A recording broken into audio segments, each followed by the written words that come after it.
काहे खिसियालू गौरा प्यारी चल बेल पति लेके ओहे नर नारी सावन काहे खिसियालू गौरा प्यारी चल बेल पति लेके ओहे नर नारी। अच्छा जी की कोरी मोहल्ला के ठीक से जाता नवासी वाला किच हो खोता स्वामी जी तो कलीफ हो खोता शिवाला किच हो खोता स्वामी जी तो कलीफ हो खोता। काहे के दिमाग खराब करत हो? बोला बोला बाबा बैद्यनाथ की।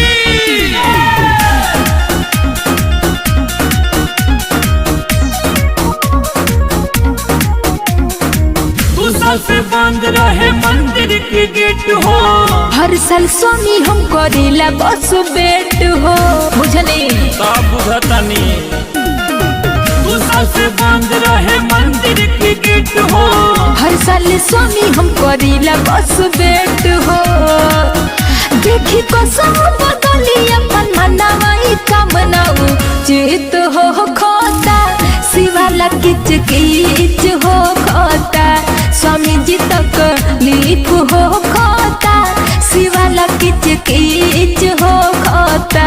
तो हम का करें?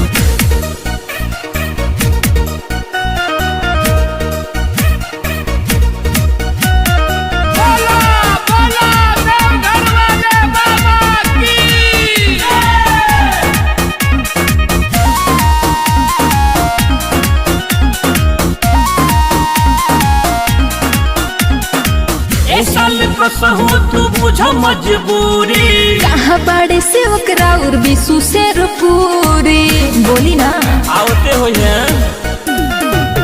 साल कसहू तू बुझ मजबूरी कहाँ बड़े सेवक राउर बिसु शेर पूरी जल ढारे खाली सराई जहन्नमा के हु न मन मिहित हो खोता शिवाला किच हो खोता स्वामी जी तक लीप हो खोता शिवाला किच हो खोता।